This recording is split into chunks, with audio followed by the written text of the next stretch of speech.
Is it really that hard to not be an awful roommate or just like a terrible person in general? It's actually incredibly easy. It's so like life is easier when you're just nice and easy. Yes. Right. And it's like, why do I feel like the crazy one? I don't know. What? I know. How does that work?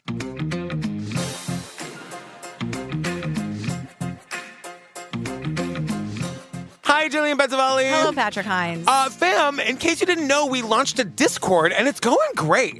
There's a whole lot of you in there. It's very fun. I love it. People are very happy to see that there's like a whole channel. Like the way that Discord is different than the Facebook group is just like there are channels for things. So you want to just like talk about like your dogs and your pets and stuff. There's a channel for that. There's a whole channel for You want to talk about the book club? There's a channel for that. You want to talk about the episode this week? There's a channel for that. Yeah. People love the organization. Yeah, I guess. It's a little too organized for me. It's a little much. But look, we're here. And we're having a good time. If I may, I wanted to remind the fam, I'm on tour right now, and we've just released tickets for a whole bunch of new cities. So I'm coming to Milwaukee on May 8th, Chicago on May 9th, Minneapolis on May 10th, Boston on June 6th, Louisville on June 20th, St. Louis on June 23rd, and I'm so excited about this, New York City for Pride Weekend on June 26th.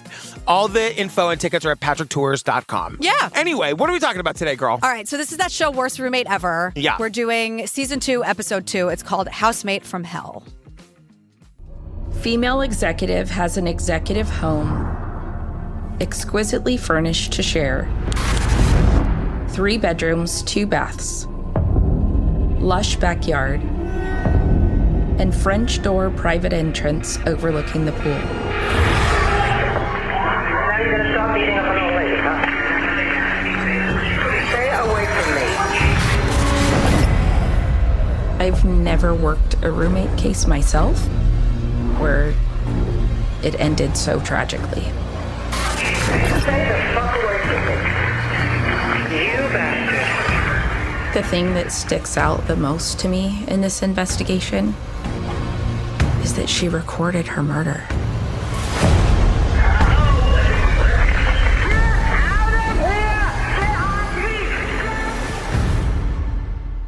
So we're in a place called Cathedral City, California, which is just east of Palm Springs. I was excited to find out that there was like a less expensive version of Palm Springs right next door. Is it less expensive? Seems like it's slightly less expensive, and I'm about to become a Palm Springs gay. I'm like, I want to investigate. That's what they call like the gays and the grays, right? Yeah. That's like the whole thing about Oh no, Palm am I that Springs? age? Am I a golden gay? No, but like, isn't that a whole thing? The gays and the grays? Yeah, that's like the term. The gays really love Palm Springs. We're gonna go this year. We've put it on our 2025 that we're gonna go to Palm Springs at some point this year. Oh, fun. Okay. Yeah. So we're with Sergeant Heather Olson, and she's telling us the story. And our Yes. victim here is Anita Cowen. They haven't said her name yet, but I'm gonna. Please do. So we learn about this, like we're sort of east of Palm Springs in the Coachella Valley. It has very low crime rates, like 1 to 5 homicides per year, depending on the year, she says. Yeah. So Detective Albert Holloway is also here, and he says like a good amount of retirees live here. It's really safe. It's working class. Yeah. And so we jump to June 14th, 2016, and the police get a call for a requested welfare check. We're going to learn eventually that Anita's daughter-in-law is calling because they can't get in touch with Anita and they want the police to go check. So the police show up a little after 11 p.m. The officer knocks on the door. There's no answer. A second officer arrives. They've got we're seeing the body cam footage, and the cops have to hop a fence to get like into the backyard. It's really dark outside. It's eerily quiet. They say they just know something is wrong. Like, these are cops that do this for a living, and they're like, they can sense that something is not right here. And so as they're sort of walking around the property, they find Anita Cowen in the pool in the backyard. She was severely beaten. She had visible injuries on the left side of her head and face. There was broken glass, broken picture frames, and blood drag marks in the concrete just outside of the door leading to the backyard.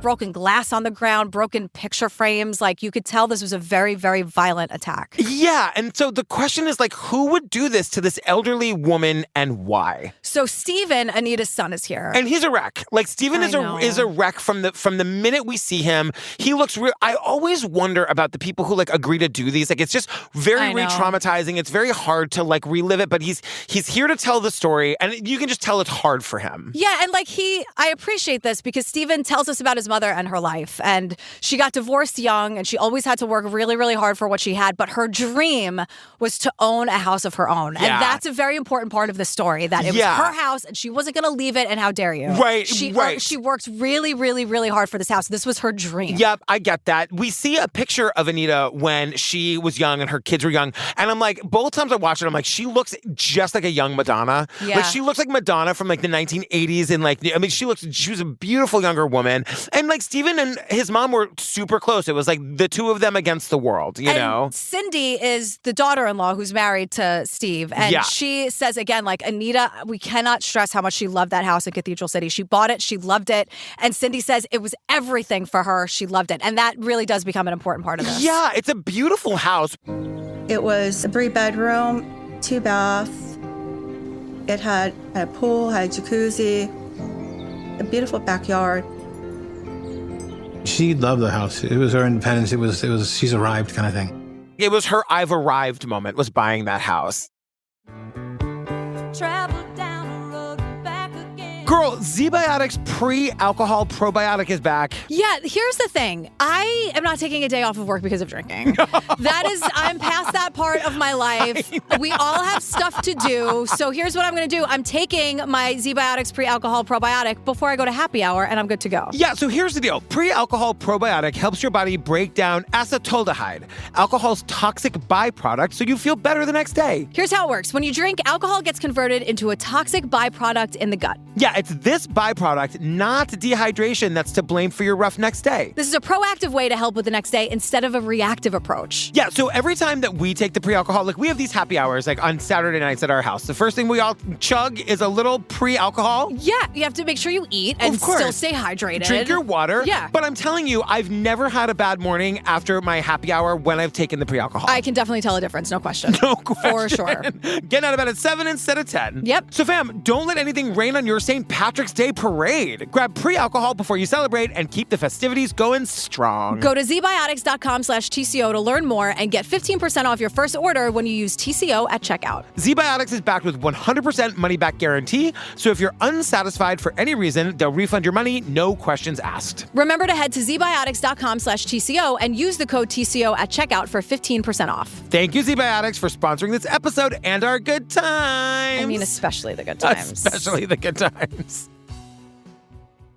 So Steve and Cindy live 3 hours away in San Diego, and Anita had her own business. She recruited travel nurses to work in hospitals. I mean, absolutely incredible. Like, shout out to James. Hey, girl, he's a travel nurse who's like a listener, and what an amazing gig and an amazing job, and only amazing people do that. Yeah, it's like really incredible. And so she had this like thriving business, and Anita closed her business when she was in her 60s. Yeah. But she still needed something to make money, so she was working part-time at Walgreens in the pharmacy, and she was still struggling with her bills. Like, she had to take out a loan for the equity of her car. Even though it's like a less expensive like sister city to Palm Springs, that living in that area is expensive. And like they say, living in the desert, the cost of utilities is very high because they've got to bring everything in. Yeah, you're far away from everything. It's a lot of money. So a lot of these retirees rent out their guest rooms for some extra cash. Yes. So she probably like got this idea from another friend of hers down the block because this is sort of what everyone in that community did. And it's like a dangerous thing to do. Like, we learned that Anita she'd put an ad on Craigslist. Like, do people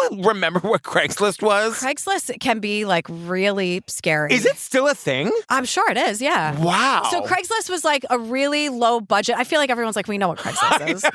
But it was just like you could find dates there. Yeah. You could find or like hookups if you're apartments, gay. Like that's what the gays used it for. Like air quotes. I saw your eyes at me. But we've actually we've covered stories where like, you know, it's like that website Backpage where sex workers would go, like, but it's totally unregulated. But but there were others, like you could like swap furniture. You know what I mean? Like, there was a lot of like acting gigs that used to be on there. That's like right. Non-union, whatever. But like, especially like in a place like New York or a place like this town near Palm Springs, like people would use it to find roommates. That's how I would always find my apartments in my early years in New York. Yeah, and it was just like a lot of scam. Like you think it's an acting gig and you'd show up and it's like creepy. You know, like it was a way to very easily take advantage of people. But Anita was using it because it was cheap and it was easy and she needed someone to rent the room. So she wasn't being shady about it. No, and like people would show up with just that rent and just that deposit, and she would take the money and give them a key.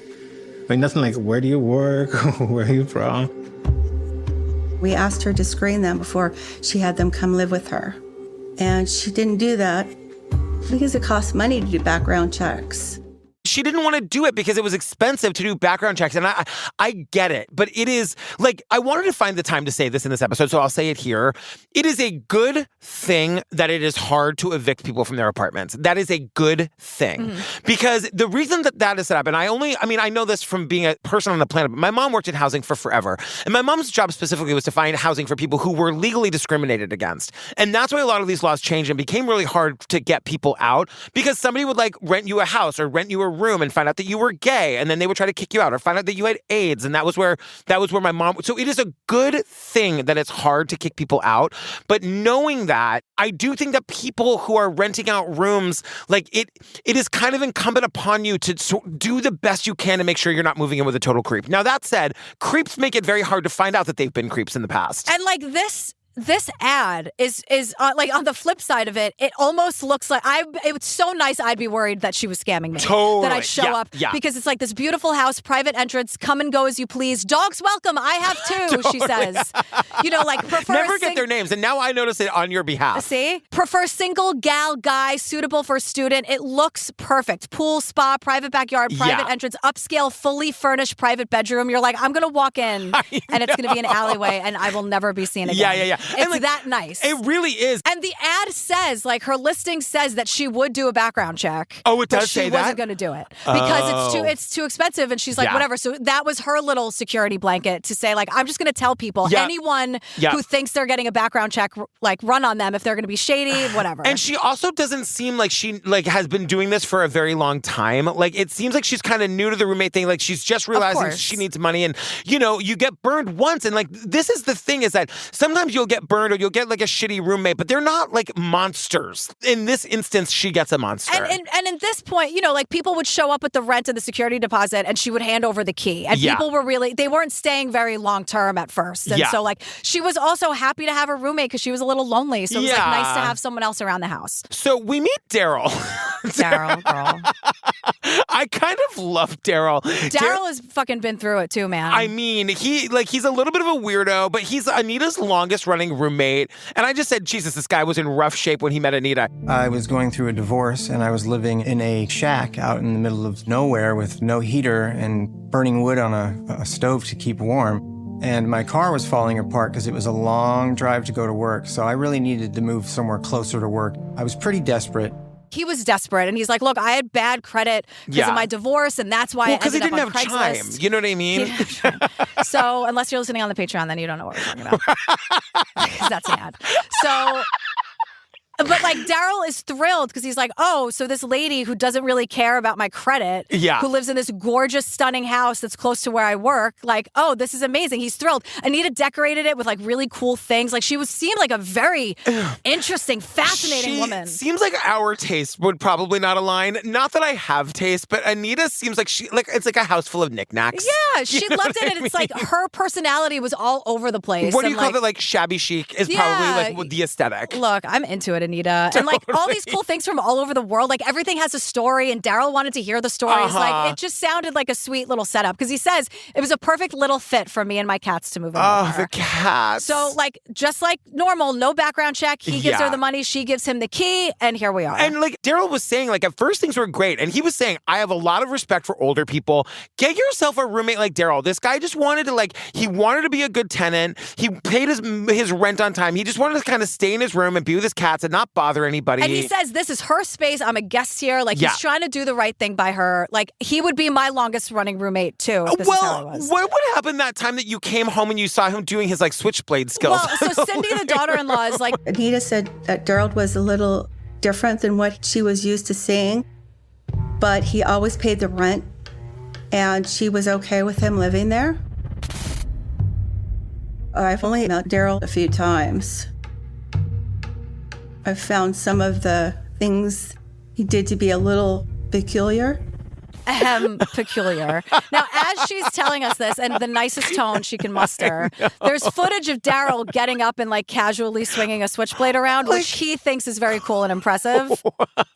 It's like the people who had those Zippo lighters and knew how to like light them on their jeans or whatever. You know what I mean? Right. It's one of those skill sets that I just don't have. And what is the point of a switchblade? Like, why does it do that? I mean, is it for show? Is it meant to like for the talent show? I think we've all seen West Side Story, and I think we all know but like the switchblade choreography. I don't know why the knife needs to do that. Maybe it has some sort of practical purpose. I don't know. But he's real good at it. He's real good at it. And we see this little quick shot. I'm like, you're trying to do Daryl a little dirty here because he ends up being a great guy who really gets fucked over. And they want us to not be sure. They want us to think that he might not be a good guy. Daryl is not the worst roommate ever we're talking about. He's like the best roommate ever. So Daryl says, like, as much as he was respectful of Anita, they kind of barely saw each other. He says, like, he spent a lot of time in his room with his cats. They saw each other in passing, but everything was great. I wouldn't want to be best friends with the roommate either. Like, they kind of had this nice little routine. Meanwhile, I'm like, oh my God. Do you want to hang out on the couch? No, I do not. Wouldn't you? You would hang out on the couch with me sometimes. For a little bit. And then I'd be like, I'm done. Another Cosmo, though, before you go to bed? Maybe. Okay. I'll take it in my room.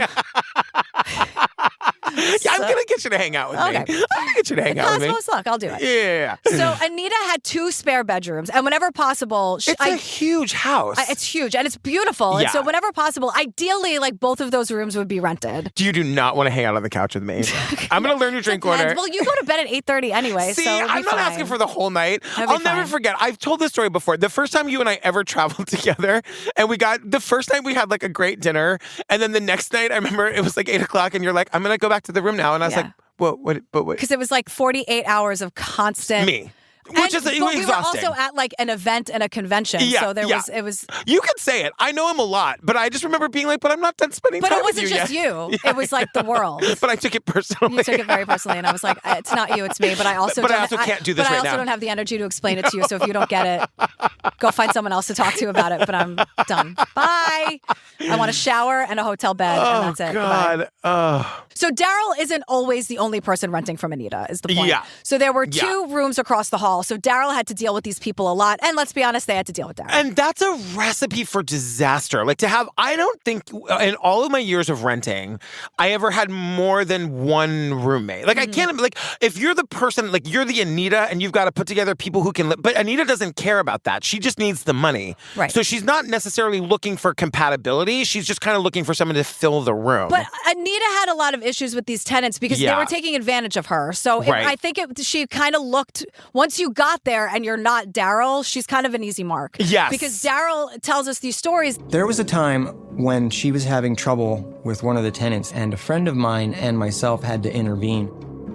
We had, tell them to cool it off and cool it down because they were getting a little heated and being disrespectful to an elderly woman in her own home. This tenant was getting heated and disrespectful, so people would like realize that she wasn't really doing the background checks and everything was kind of under the table, so they wouldn't pay her, or they were squatting in the house, or they'd eat her food. They'd be the anti-Daryl. They'd be super disrespectful. This kind of life it's transient. Like they're not signing a year-long lease. They're coming for a month. Maybe they're paying their rent. And I don't know if like word is getting out about that gorgeous house in Cathedral City. Like I don't know about that. And so not only is Daryl like paying his rent on time, but he's like getting his friends to be the enforcers in the house to make sure that these assholes aren't being awful to Anita. And on top of that, Anita was also calling the police a lot to help her. And she wanted, like, someone would get out of line and she'd call the cops and she'd want the cops to come kick them out. And they'd have to tell her, like, Anita, girl, that's kind of not how this works. It's not how this works at all. And like that was where I made the note. Like it shouldn't work that way. But at the same time, it's like,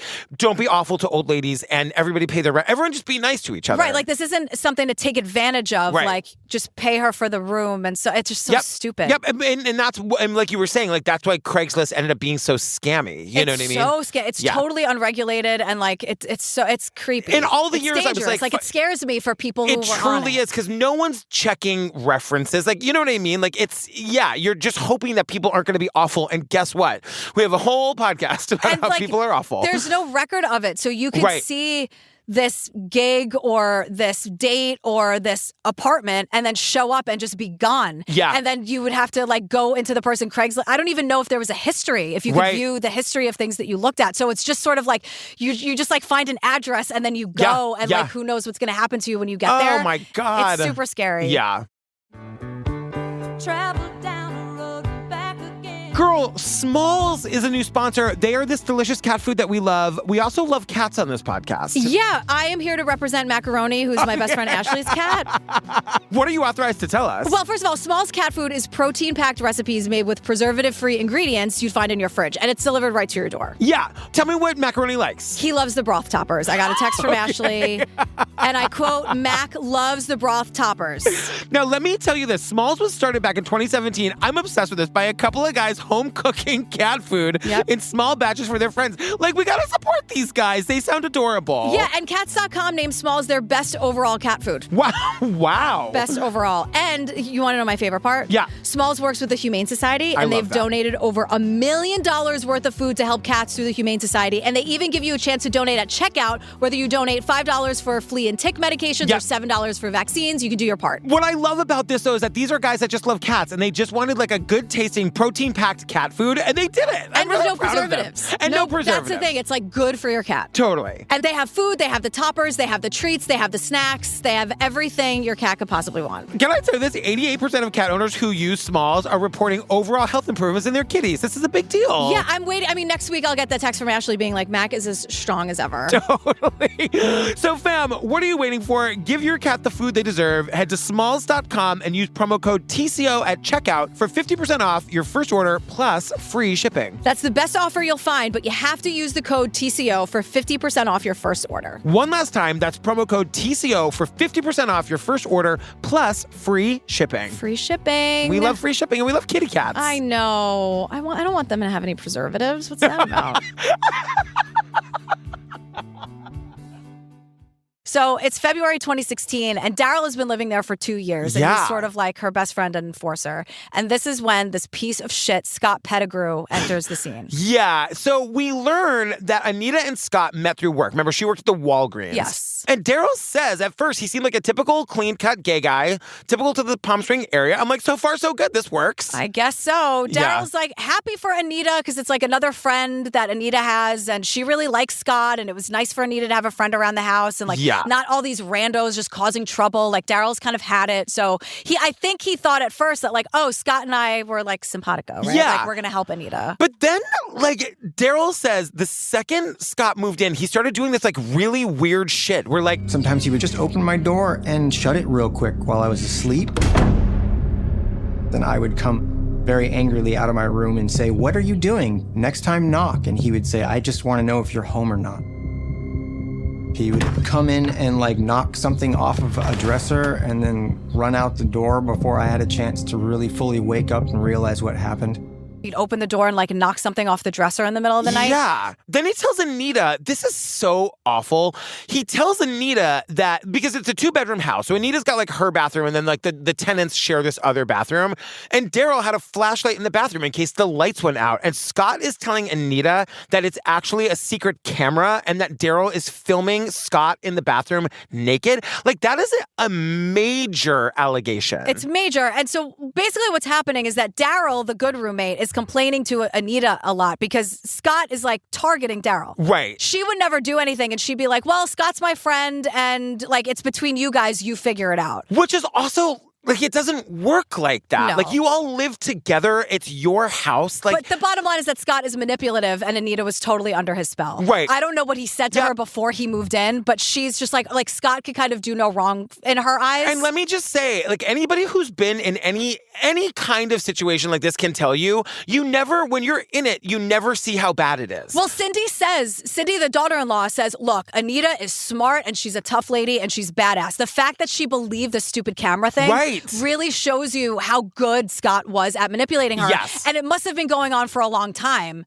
because by the time we meet him, this all only happens in 3 weeks. But I'm saying Scott and Anita knew each other before he moved in because he really, really like had her under his spell for sure. It's true. And then at one point, Scott was stealing things and blaming it on me. Scott took the shower head away and He convinced Anita that I had stolen the shower head. He was stealing the light bulbs out of the porch light.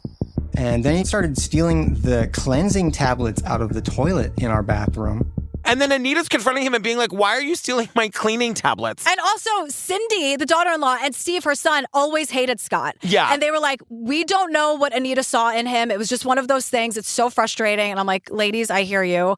He was super pushy, super overbearing. Everything had to be his way. Uh-huh. So, like, everyone he just turned it on for Anita. But her own son, so Cindy says about Scott, he definitely did not want Daryl in that house. So when Right. people like this, when they have, like, a project... Yeah. It becomes a nightmare for everyone. So now Scott's project is like, make Daryl evil and Right. remove him from the house. To the point where, like, when Anita would confront him about things that Scott had blamed on Daryl, Anita's yelling at Daryl. Scott is standing behind Anita laughing at Daryl. No, like, acknowledging that he's fucking this up for him. And I'm just like, Daryl, you got to get out of there. Like, this is not a thing you need to get to the bottom of. It sucks that you've lived there for 2 years. Now you got to move and whatever. You just got to go. You're not going to win. It's all going to go downhill. Just get out of there. And so what happens is that Scott has now somehow recruited Anita. Yeah. So now it's not just like Anita. Remember when Daryl complained, Anita was like, that's just between the two of you. Right. So Scott has now made it that it's like Anita and Scott versus Daryl. So they're locking Daryl out of the house, like chaining up the doors. Yeah. Daryl called the cops 5 times in 2 weeks. And I'm like, this is also just so childish, Scott. Right. Like, it's so weird. Grow up and get a life and like go to work. Right. And like Anita and Scott are then threatening to lie to the cops to like, they're going to tell the cops that Daryl is beating Anita. Now, what Daryl does is he starts secretly filming all of this. Yes. All of these fights. Because the stuff that Scott is saying is ridiculous. Right. It makes no sense. So Scott is screaming about all the lawyers he knows. Yeah. He has a degree. You can look me up on the internet. Like, cool fucking story, bro. But once he notices that Daryl is filming, like he catches Daryl secretly filming, everything changes. Film me all like you filmed me naked in the bathroom. What? Yes, you did. I got the equipment. And then he tries to convince Anita that I've got some sort of extensive criminal record that's visible on the internet. And that was all just right there in that little video. There's a lot in that video. By the way, Anita, don't you know that Daryl has this extensive criminal record? It's so frustrating to listen to because it's all fake, and Anita's like, he does. And the truth of the matter is, when I was saying, like, Daryl, you got to go, like, he probably can't go. You know what I mean? Like, if you're going to get, like, a first month's, last month's security for somewhere else, that's thousands of dollars. And also, like, it's just not fair. It's like the principle of the thing. Yeah. He didn't do anything wrong. You know what? Once you live through that once, though, I don't know. I just feel like my advice going forward will always be just go. Just go. Just, it's not, you know what I mean?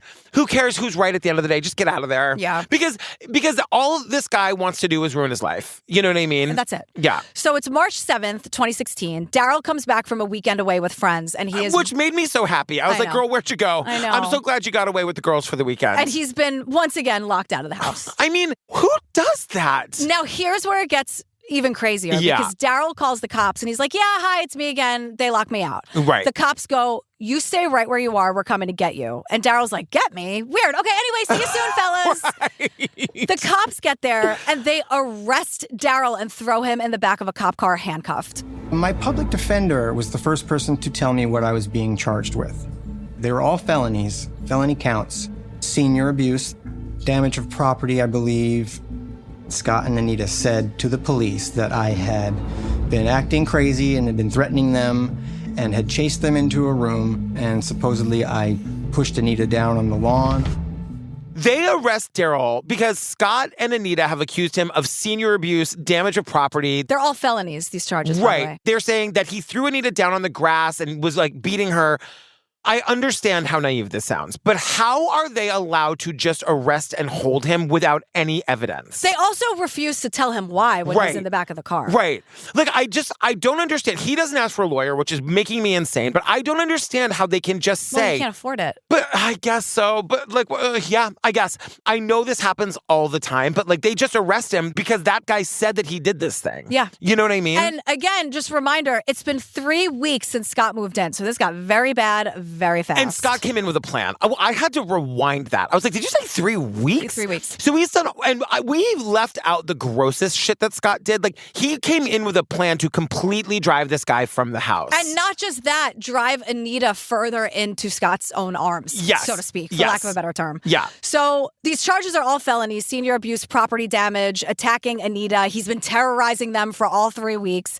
Bail is set at $150,000. Daryl, of course, can't make this. He's facing 2.5 years in prison. And he says, he's like, I didn't do any of this. I was being accused of a crime so bad that I'm being housed alongside the worst of the worst. Child molesters, murderers, rape. He's like in Gen Pop. Yeah, I know. It's fucking terrifying. And like, just because Scott said he did it, that is insane to me. Or I wonder what like proof he manipulated, or I'm sure, I mean, at that point, can he ask for a public defender? I mean, yes. I mean, he should have someone at his disposal. He's just rotting in prison. It's crazy. So let's go back to January of 2012. Yeah. We meet Julie Russell. She lived with Scott in 2012. Said, hi, my name is Scott. I'm currently studying for the New York, New Jersey bar exams, but I'm very friendly and act nothing like a lawyer. He was super charming, super funny. He had 2 small dogs as well. I trust a dog person over a non-dog person any day.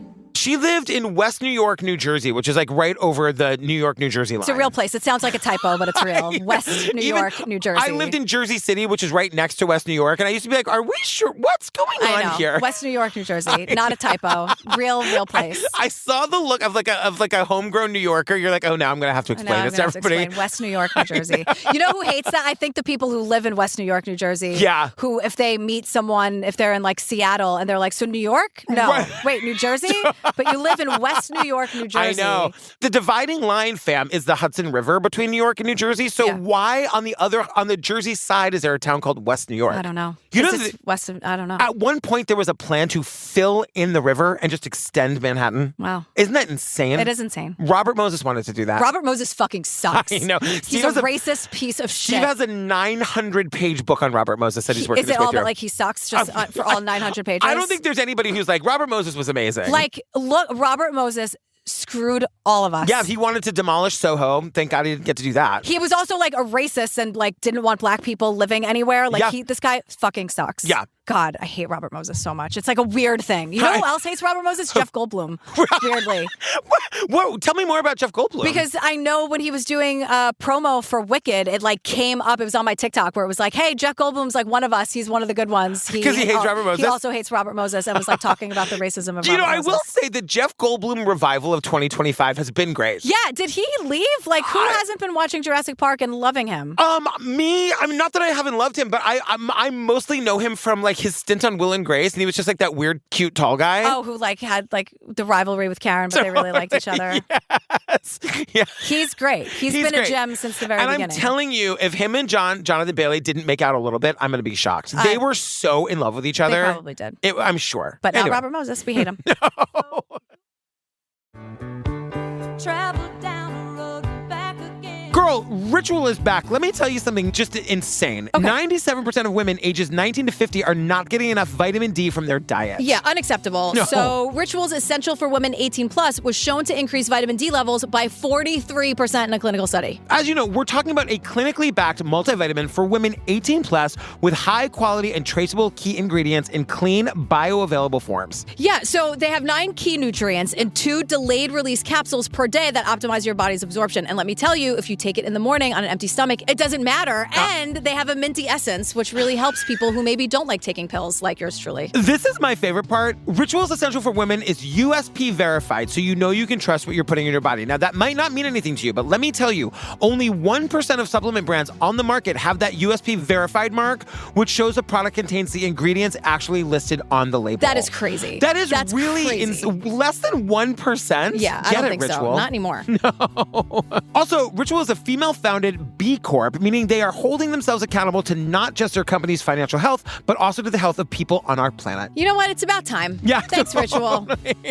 So, fam, no more shady business. Ritual's Essential for Women 18 Plus is a multivitamin you can actually trust. Get 25% off your first month for a limited time at ritual.com/TCO. Start Ritual or add Essential for Women 18 Plus to your subscription today. That's ritual.com/TCO for 25% off. I'm getting really good at reading these commercials. Yeah. I'm starting to sound like a human man man. Yeah. Ooh.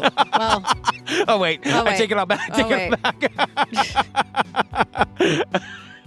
Girl, Home Chef is back. You know this is the only food we cook in our house. Yeah. I hope you know that users of leading meal kits have rated Home Chef #1 in quality, convenience, value, taste, and recipe ease. And they have all types. Yes. They have the classic meal kits with the pre-portioned ingredients. Great. Yep. They have the quick 30-minute recipes. They have oven-ready options. Just throw it right in the oven. They have microwave meals. And they have this dedicated family menu. So you can get everything you need in case, I don't know, you have a picky eater in your home. Can you relate? Or a couple. But the other thing, too, like they're saying here that and it's really true. Sometimes it can take you just as long to make the meal as it is to decide like what to have for dinner. And then you don't want it anymore. And then you don't want it. So with Home Chef, it's already in the fridge. You already picked it last week. You know you're going to love it, and you're going to make it in like 30 minutes or less. And it really helps you plan, which helps you save money and helps you sort of eat better. So like tonight, for example, I'm probably going to be home later, so I'm not going to feel like cooking. So we have the oven-ready meals ready to go for nights like this. It's perfect. And then we like plan it in the beginning of the week. And so now I'm not worried about what I'm eating for dinner. No, and like you totally save money over going to the grocery store or definitely over ordering. Home Chef customers save an average of $86 per month on groceries. That's huge. God. So fam, for a limited time, Home Chef is offering our listeners 18 free meals plus free dessert for life. And of course, free shipping on your first box. Go to homechef.com/TCO. That's homechef.com/TCO for 18 free meals and free dessert for life. Homechef.com/TCO and must be an active subscriber to receive free dessert. Be one because you're going to love it. You're going to pull it out and eat it while you're putting the meals away. Everybody wins. I know. Mostly you. So Julie's story is she puts an ad on Craigslist. Scott responded. He's like, "Hi, I'm Scott. I'm studying for the bar exam. I'm also gay. Yeah. I have animals. I have 2 small dogs. Green flags as far as the eye can And see." Julie's like, "I trust a dog person over a non-dog person any day." To which I say, "Hi, Julie. So nice to meet you." This is, by the way, 2 years before he moved in with Anita in California. And he says, he's like, I don't really do the hookup thing. I'm not bringing strangers in. Like, I'm neat. I've my 2 small dogs. Like, I'm kind of the best roommate ever, Jules. So, like, are you in? What's going on? There is also a third roommate in this situation, too. So, Olivia. like, right. Is that her name? Yeah. Did they give us their name? Yeah. I was like, did you just Google that? No. Olivia. Okay. But Julie is saying Scott moved in and it was fun. You know, we laughed. We had a good time. Things seemed to be going really well. I did notice that his dogs were having a lot of accidents in the house, and I've had pets my entire life. I understand things happen, but it was excessive. She says this was excessive. And now Olivia, the third roommate, doesn't have any pets. I love that you know her name. They said her name.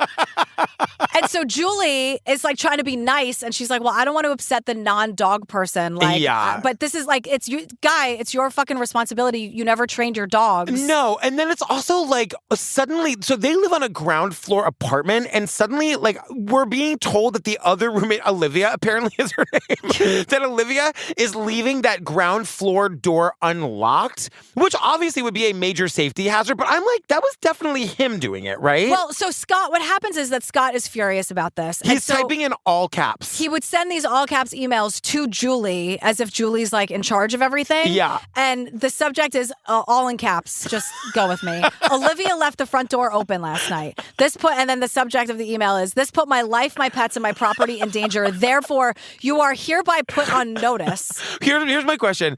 Like, if we didn't know that he was gay already, like, would this be the indicator? No, he's just a dick. Just like the all caps dramatic, you are hereby put on notice. Like, for the reasons set forth in this email, you're hereby put on notice. Or else what, you fucking herb? Or else what?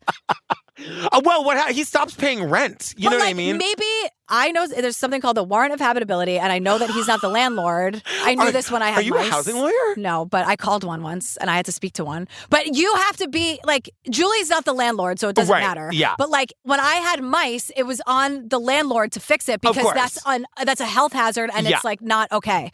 But, like, if he wants to talk this shit about the lease, about, like, oh, you're therefore the terms of said lease, blah, blah, blah, you also can't let your dogs go to the bathroom in the house either. Exactly. Of course. So, like, he's just full of shit, and he's trying to do the lawyer thing. Keep an eye on that. It gets back to it. So he stops paying any rent. He stops paying the bills. We had maybe only been living together for about a month at this point. He started eating our food, eating my roommate's birthday cake, threatening legal action against me for having 3 roommates in a 2-bedroom apartment. I think that was probably one of the biggest shocks for me when I went to open my liquor cabinet. It was empty. He's not just eating the food. She opened the liquor cabinet and everything was gone. And I just wrote gays. And he's also like threatening legal action all the time. And I'm like, then fucking do it. Don't threaten it. Do it. Yeah. And so he has no power or no like ability to do anything because he's not actually doing anything. Totally. You can't just threaten people. And then he's texting her and body shaming her. And she's 22 years old. I know. He says you're only 22 and you're out of shape. And if you age like your mom, like you're going to be so ugly. Like all this horrifying shit. What on earth? She's 22 and more mature than all of us combined. Not all gays, fam. Not all gays. God. But Julie... We started this one. I'm like, I hate that the bad guy's a gay guy in this one. He's giving us all a bad name. Oh, God. So Julie's a wreck. He took all the booze. He took all the booze. He emptied their liquor cabinet. Which Julie needs because this guy's a piece of shit. Totally. So Julie's a wreck. Everything's so stressful. She's terrified that Scott is going to hurt her dog as a way to get and punish Julie. And that... when it gets to that point, all I want everyone to do is abandon their apartments and just start over. I know that is unfucking realistic and completely unfair. But she's leaving work in the middle of the day because she's like, I think he's going to hurt my dog. Right. So she doesn't feel safe in her own home, which is wildly unfair. Scott does not hurt her animals. I'm just going to say that now. Yeah. But Julie calls the landlord and she's like, I want a new lock on the door because I feel unsafe and everything is in writing. So here are all the text messages. Here's all the abuse. Here's the email. Yeah. It takes weeks to get the approval, but finally they get a new lock. Because, and like, that's the problem. I keep saying, like, it's a good thing that it's hard to kick people out, but we should, when people are in danger in their own space, there needs to be a more expedient way of getting that, like, up the chain. I know. So they can change the goddamn locks. I know. So, and Jill, remember, she's a 22-year-old woman. Like, she's just trying to, like, live her fucking life. Yeah. So this is when Julie gets access to Scott's bedroom, like, once the locks are changed. So she goes in, and it's just like a shithole. I wasn't prepared for the mess that I saw when I got in there. His bedroom was just filthy, stuff everywhere. Dog food everywhere, used condoms. It was just disgusting. Used condoms. I knew you were going to say it. Like nothing. It's just a mess. And so she figures out, oh my God, Scott was sneaking in and out of his bedroom window and coming and going without the women knowing and like bringing people into their home. Oh my God. Like Can you imagine you meet some guy at the West New York gay bar and he's like, come back to my place. Oh, weird. We got to sneak in through the window. Like I had a room when I was living in the Bronx. I had a roommate. I lived with 5 other girls for 2 years. It was exactly what it sounds like. But one of them would like meet people and bring them into our apartment, and it sucked. And I remember being like, Cassie, you can't do that. Like, you can't just bring people. And she'd be like, what's your name again? And it's like, you can't. We would just like hear a bunch of people that she'd met on the street like at 2 a.m.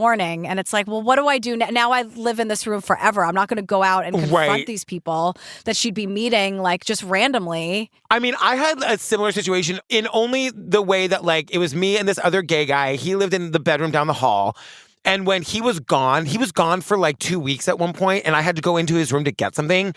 And when I tell you that I had to lean my body weight to open the door, and then like the utter, I mean, it was so great. It was worse. Like they show us pictures of Scott's room. Really it was bad. Worse than that. Ugh, who can? I mean, who lives like that? Like someone who's not like well at all. But this guy's also an asshole, so I don't want to like make it so that sometimes you're just a dick. Right. It has nothing to do with your mental health. You're just an asshole. Yeah. So back to April 2016, Daryl has been arrested, right? Now we're with Scott and Anita. Right. And now, like, Scott and Anita are having problems because Scott, like, can't just live in a world where everything's okay and just go to your job at Walgreens. No. Also, I thought you were a lawyer. Guess what? You're not. Right. Remember how he stole the other roommate's liquor cabinet? Scott was stealing her stuff.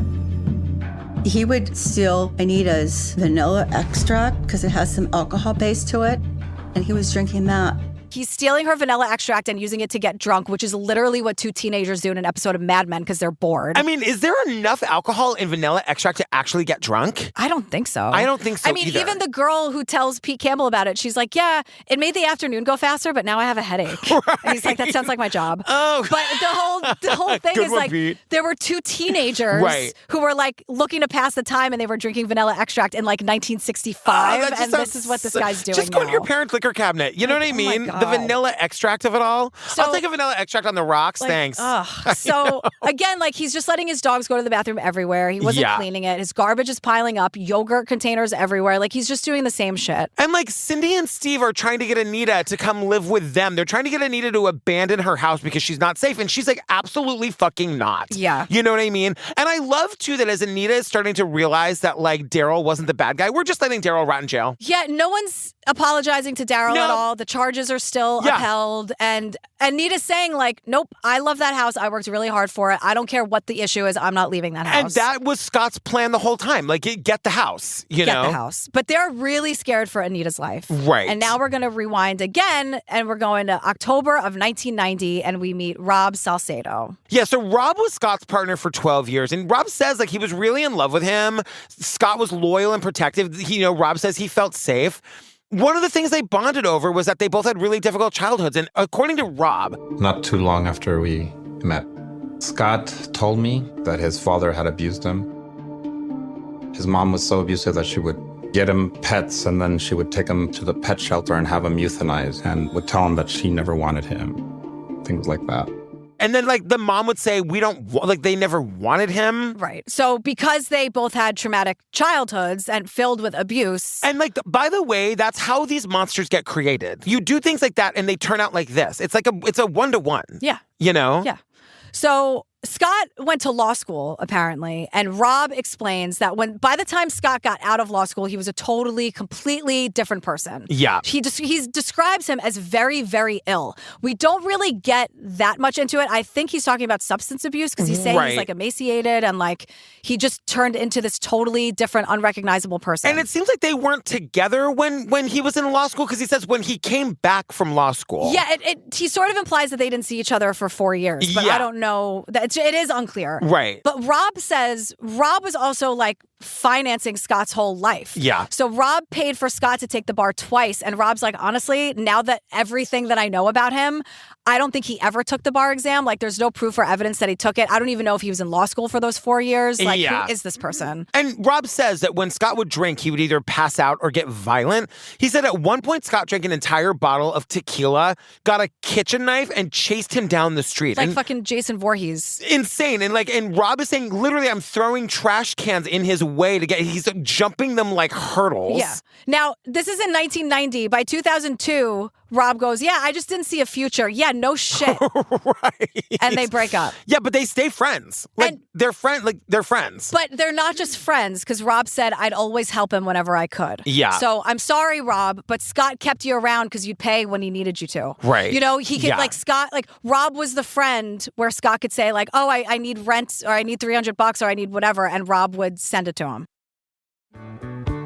Travel down the road and back again. Girl, with Robinhood Gold, you can now enjoy the VIP treatment, receiving a 3% IRA match on retirement contributions. The privileges of the very privileged are no longer exclusive. With Robinhood Gold, your annual IRA contributions are boosted by 3%. Plus, you also get 4% APY on your cash and non-retirement accounts. That's over 8 times the national savings average. The perks of the high net worth are now available for any net worth. The new gold standard is here with Robinhood Gold. To receive your 3% boost on annual IRA contributions, sign up at Robinhood.com/gold. Investing involves risk, rate subject to change, 3% match requires Robinhood Gold at $5 per month for 1 year from first match, must keep funds in IRA for 5 years. Go to Robinhood.com/boost. Over 8 times the national average savings account interest rate claim is based on data from the FDIC as of November 18th, 2024. Robinhood Financial, LLC, member SIPC. Gold membership is offered by Robinhood Gold, LLC.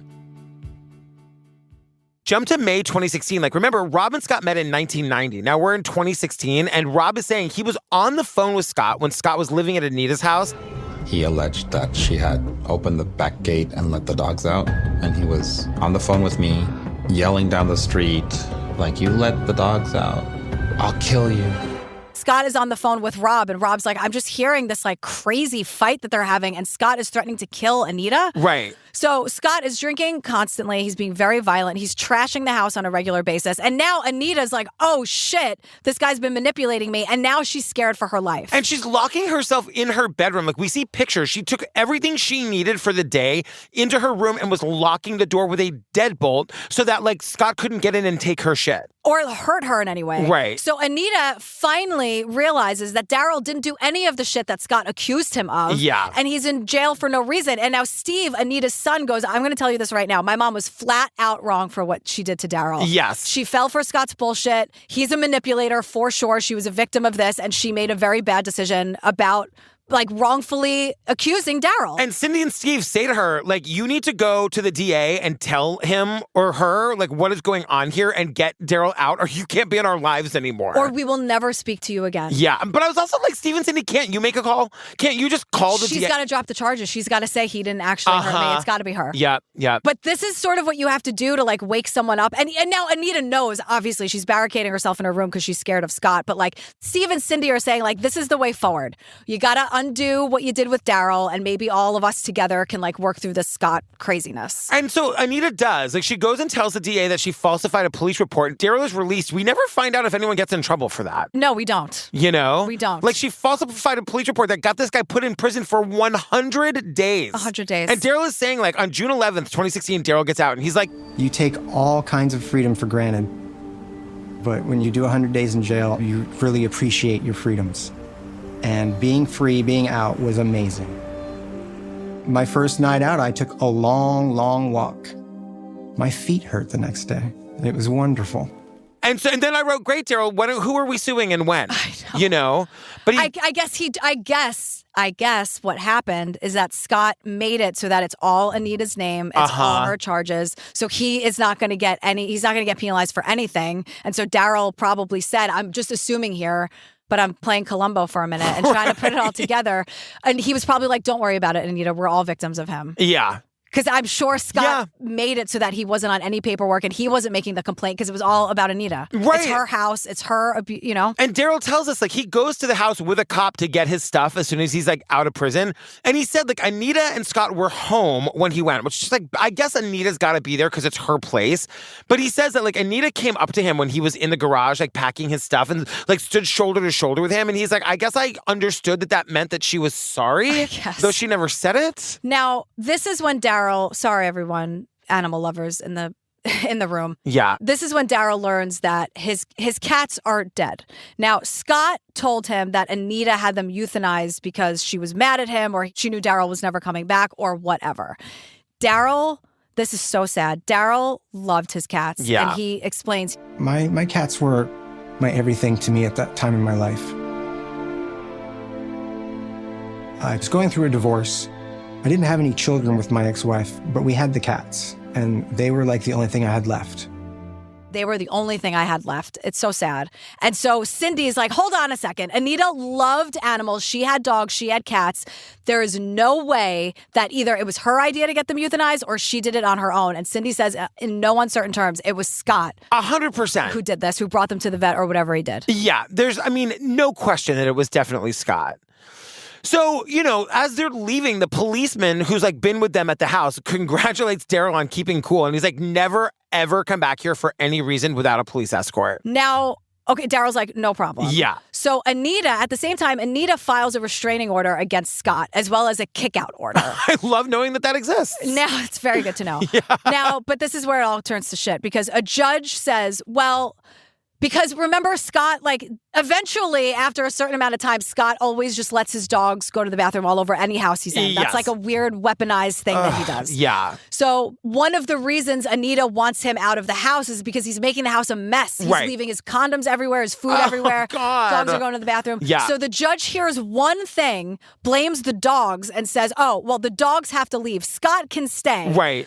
but he has to stay 5 yards away from Anita, which is like 15 feet, which is not far at all. Yeah. And I'm sorry, but like, I'm not meaning this as a joke. The dogs are victims here too. Of course. They're not being taken care of. No. They're not being trained. So they have to leave and go into a shelter, and Scott gets to stay and stay 15 feet away from this woman he's abusing. Which is never it's not enforceable. And this is why there needs to be so much nuance in this. Like, it should be hard to get people out because you can't keep the abuser in the house unless you have a round-the-clock cop at the kitchen table enforcing that he's got to stay 15 feet away from his victim. Well, this is crazy. It's crazy. And Sergeant Heather, who started telling us this whole story at the top, she says now, she goes, I've never heard of something so ridiculous in all of my career. I mean, it's absolutely insane. So Steve, the son, is like, fuck all of this. He's trying to help his mother get Scott evicted. But he also says, we'll do whatever it takes. We'll pay him off. Like, these people who have, they're doing the right thing. They just want to protect their mom because it does get to a point where it's like, Anita, you're just unsafe. Like, you're in a very unsafe, we got to get you out of there, and we will then worry about getting him out of there. But like,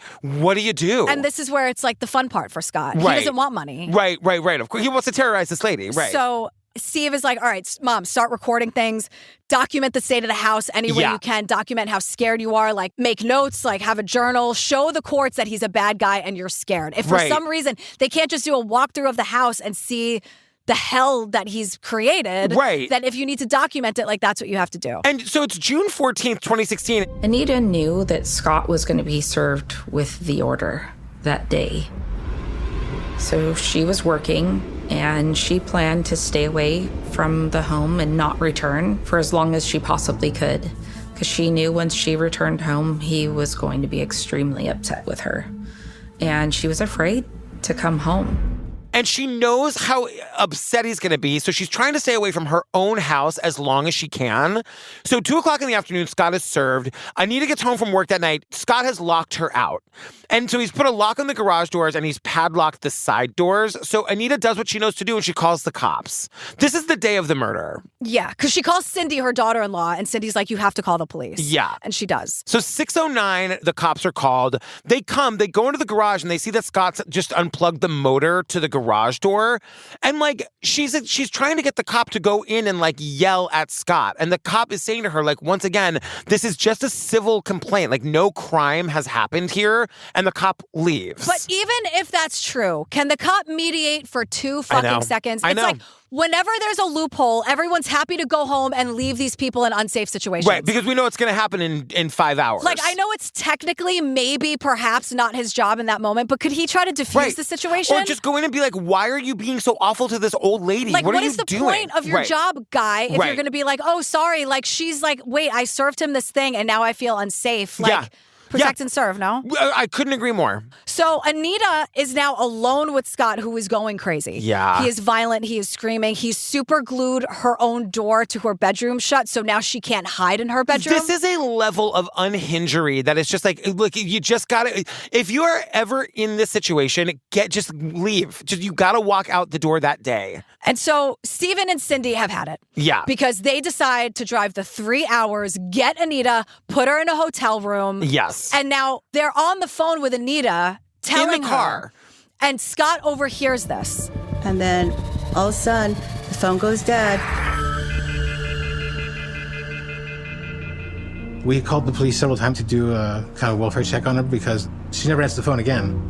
It's a 3-hour drive. They can't get in touch with Anita the entire way there. It's the longest drive of their life. They're furious. They're scared. Right. And this is where we're back to the beginning. Because they can't get in touch with Anita, Cindy calls the local cops to go do a welfare check. And Steve says, we called the police several times to do a welfare check. How many times exactly? Right. How many times did a cop just throw their hands up and say, I don't feel like it today? I mean. Because it's so, like, if you think of all the times, like, excessive force has been used to cause harm and death. Yeah. And it seems like all the rules and technicalities go out the window. Right. When it's like Sonia Massey or someone or countless other people of color. But like this Worst series, like we've been doing this a lot. The Worst Roommate Ever, Worst Ex Ever. Yeah. Like they're really highlighting. It's really like really standing out to me how many times people, women especially, are left to deal with violent men totally by themselves. Totally. I feel like every episode of these worst series, worst ex ever, like more, I know it happens all the time, but specifically, it feels like every episode of a worst whatever we've covered, there is some woman saying, "Can you help me, please?" I know. And some police officer saying, "No." I know. And especially, I mean, in my brain, I'm imagining that the cops are frustrated with her because she calls all the time, even though she knows that they can't help. Like, so in my brain, that's the only plausible answer as to why the cop didn't go into the house to like see what was, to at least make his coply presence known. It's really disturbing, especially like maybe I'd be able to hear that argument 6 months ago when it's like, ma'am, I know we can't really, that's a civil issue. Maybe. I'm not even saying yes to that, but maybe. But now if she's saying, he just got served papers. And he's locked me out of my own house. And then the cop would go inside and see the state of the house and understand that there's something really wrong here. Right. It's like, it's disturbing how often these police officers are just like, oh no, you have to do this by yourself. Like that woman in Vegas who was just like, hi, can you at least be there when I serve him these papers? Or like, can you? And they said no. Yeah. They just let her walk into that house by herself. Right. It's crazy. It is crazy. And hopefully that's what this series is, one of the things they're trying to highlight. I should hope so. Right. Like, but what do we do about it? Just sit here and scream? Great. Right. My throat already hurts today. So the chaos of his like violent outburst starts at 6:09 p.m. By 12:07 a.m., Sergeant Heather gets the call that Anita was found dead. Right. And now we're at the beginning. Right. And so like now the cops go into the house. This is insane. Anita is dead in the pool. They quickly do their safety sweep throughout the home. They end up right at Scott's door, which is closed. They call out to Scott, open his door, and they see him laying naked on his bed. They find him naked on the bed. He's just lying there. Naked? Like, what happened? He probably took his clothes off and tried to wash them and tried to, probably in some state. And so, like, it seems like he doesn't even know what is going on. They bring him into, and we're hearing all of this from the body cam. Yeah. They bring him out into the hallway. They handcuff him. He's, like, totally quiet. Yes. And but covered in scratches. Covered in scratches. And they ask him his name, and he's, like, quietly, he just goes, Scott. Like, he's completely, like, catatonic almost. Well, and then he says, like, as soon as they see the scratches on him, he starts telling the officer about the other roommate, Daryl. They're like, well, our other roommate, Daryl, said he was going to kill us, and I feel like he must have done something to Anita. And I'm so scared of him, by the way. Right. So Scott is scared of Daryl, and now the cops have to talk to Daryl and waste their time. Yeah. Because Daryl didn't do this. No. And it cuts to Daryl, who gives us his perspective, and he's like, because the cops are now looking for Daryl. Daryl now sees on the news that Anita's been murdered. He's shocked, but he goes, it just clicked in me that I must be a suspect. He goes to the police station to willingly turn himself in for questioning because he knows they're going to be looking for him. Because Daryl, the non-killer, was released on Saturday. Yes. On the early morning hours at 12:07 a.m. on Tuesday, Anita was murdered. Right. So Daryl hears about this and is like, okay, like Anita did put me in jail for something I didn't do. Right. Could other people see that as a motive? Sure. Yeah. Like, I know this guy Scott's really manipulative. I don't know what he's done or what he said, but like he just got out 36 hours ago and then has to go back into the police station and be like, okay, here's what happened. And like this gets cleared up pretty fast. Luckily Daryl wasn't feeling well on the night of the murder and went to the hospital. Yeah. And so he like has a receipt for his time at the hospital. Like they're able to like clear him instantly. Right. So the cops are now fully focused on the Scott guy. And they say like the crime scene is odd. It's bizarre. Because Anita was found in the pool. And like Cindy and Steve come and it's just their worst nightmare. It's what they were trying to not think about the whole 3-hour drive there. Yeah. Like in the pool, they find packages of chicken wings. There's like a full uncooked chicken at the bottom of the pool. Like a roasted chicken. Right. Like, and Anita is also in the pool as well. So was he like throwing these things at her? I mean, he seems like whatever he was on, he was just went crazy. But they also, this is so fucking tragic. Yeah. There was a breakfast nook and a kitchen table on the other side of the kitchen. So I had pulled back the open French door, and as I looked behind the French door, I saw a digital recorder.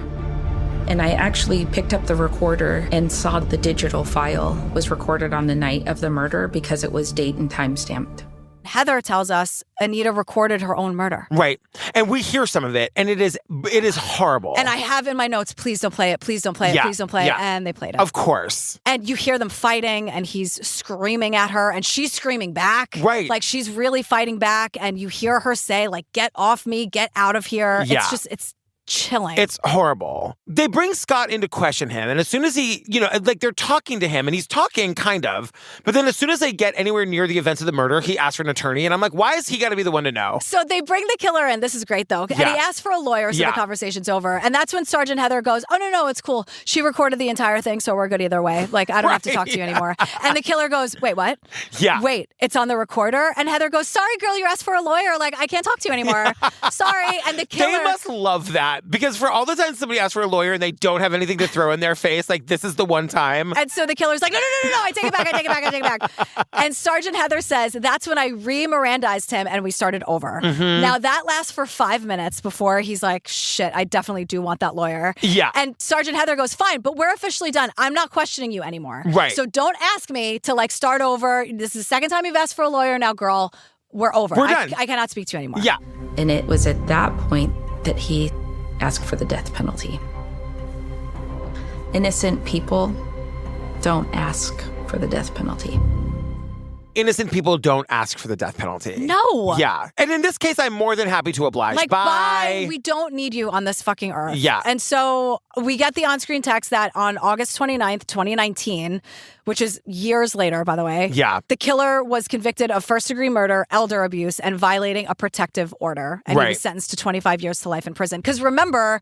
he just got served that piece of paper that said he had to stay 15 feet away from her. Right. So that's the other charge on top of that, too. Yeah. And it ends by everybody imploring the watching audience at home to do background checks. And I'm like, right. But I don't think there was anything that would have come up on his background check. And we don't know other things. I would assume that Netflix did a background check to see if there were things that could have been there. I guess. But the roommate in New York didn't file any charges. The boyfriend didn't file any charges. There wasn't anything that would have popped up to make him look like a bad roommate. Yeah, but it's giving what was she wearing? Uh-huh. It's giving Right. look, I like my short skirts, Yeah. girl. You can't take them away from me, Sergeant Heather. And I liked you sitting here, but it's very wait a second. The only reason, it's what I was saying before, is that you just have to understand, if you let people move into your house, it's going to be really hard to get them out. 99% of the time, it's not going to turn out this bad, but it could be awful. I've known cases of people getting stuck with people who refuse to pay the rent. It takes 6 months to get them out. And chances are this isn't the first time they've done it. There probably is some record of that somewhere. So definitely live your life, and we are not blaming the victim, but just as a word to the wise, it is very, very, very, very hard to get people out of your space once they're there. It's very difficult, and everything just keeps getting more and more expensive. So people are backed into a corner, and they think maybe I'll just be here for a little. Maybe I just need this roommate for 6 months. No one is ever thinking about this. Yeah. And things change really fast. Yeah. Tell them about the website you know about. I was telling Patrick this. Because I was like, what do you do? And you're like, I have the answer. Yeah, it's weird. So I can't remember what the documentary is, but we covered something and it led me down this internet rabbit hole. It's a Facebook group called Investigation Connection. Uh-huh. It's super, there's a lot of rules to it. But now Facebook lets you post anonymously, which I think is interesting for this. Yeah. But you can go in that group and say, my best friend is dating some creep and I know he's a creep, but she won't believe me. Can someone do a background check on this person? Or I want the criminal record for someone. Or if something as innocent as, I had a best friend in third grade, and this is the last place I knew where she was, or someone who might be struggling with substance use disorder, and the last time I saw them, they were living on the street in this place, just looking for people. Yeah. And a lot of the people in that group, I don't know how many, thousands of them, a lot of them just pay or have access or just want to be helpful and have the sites that you don't have to pay for the background check. They'll do it. I was saying to you, I'm it's body moving from Don't F with Cats. It's just sitting in there waiting for an assignment. So sometimes it's really innocent and sweet. Yeah. And then it's I found my best camp friend and here we are. Yeah. But sometimes it's other people looking out for others that just want proof to be my mom's new boyfriend sucks and this is the situation or whatever. So there are ways you can do it if you want to. If you wanted to, you know, but it's again, it's not my job. No, just be nice to each other. Just be nice. I know. That's everyone's job. That's it. That's our homework for the evening. Totally, just be nice. Oh my God, girl, we did Worst Roommate Ever, Season 2, Episode 2. Housemate from Hell. And was he ever? And like, not all gays, I promise. There are more episodes of the show. Yeah. The gays are much more likely to steal your liquor cabinet full of booze than they are to, like, do anything really nefarious. So except this guy. Keep it locked up. If you get a gay roommate, keep your liquor cabinet locked up is all I'll say. Right. Fam, don't forget, we launched a Discord. So just go to the show notes and you can click on the link there. Yeah, it'll take you right there. Yeah, and we also have the Facebook group. That's not going anywhere. So you can join the True Crime Obsessed podcast discussion group on the Facebook. Yeah, we just added Discord. It's not like in place of anything. Nope. It's just an addition. Amazing. Yeah. We love you. We love you. Be nice to each other. She said it. It's your homework. Nice. Please. All right. You should be like, oh, that's easy. Yeah, that that's doesn't easy. feel like I'm already homework doing at that. all. Yeah, yes, yeah. exactly. All right, bye. All right, bye.